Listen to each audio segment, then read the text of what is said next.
Hola, soy Tomás Zagal y estoy haciendo el ciclo formativo de grado superior en técnico de laboratorio clínico y biomédico en el Centro Jesuitas El Clot. El pasado verano de 2024 tuve la oportunidad de hacer el Erasmus de prácticas en Messina, una ciudad de Sicilia, en Italia. La verdad que al principio yo no sabía si Erasmus era una cosa para mí, pero después de haber estado en todas las charlas, haber hablado con mis familiares, amigos y cercanos, me di cuenta de que era una experiencia que o bien me iba a enseñar muchas cosas nuevas o bien me iba a dar cuenta de que eso no era para mí.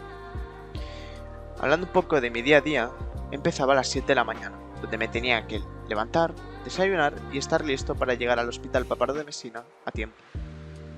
Una vez llegado al laboratorio, que es donde yo tenía que estar de 8 de la mañana a 3 de la tarde, me dirigía al área de microbiología.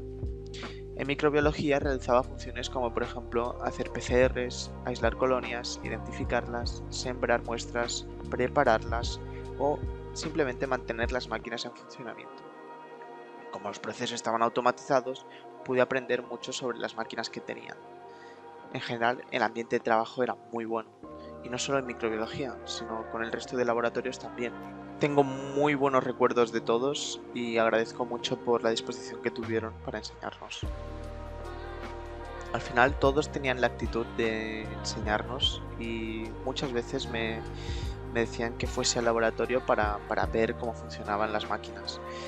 Y cosa que agradezco porque si no, pues me habría perdido mucha cosa. Y los fines de semana aprovechaba para hacer turismo con mis compañeros de Erasmus que también estaban en Sicilia. La verdad que vi sitios que ni en un principio me imaginaba poder ver en un Erasmus, cosa que agradezco mucho y tengo muy buenos recuerdos tanto de los sitios que visité, de la gente que conocí y de en general la experiencia que me he llevado.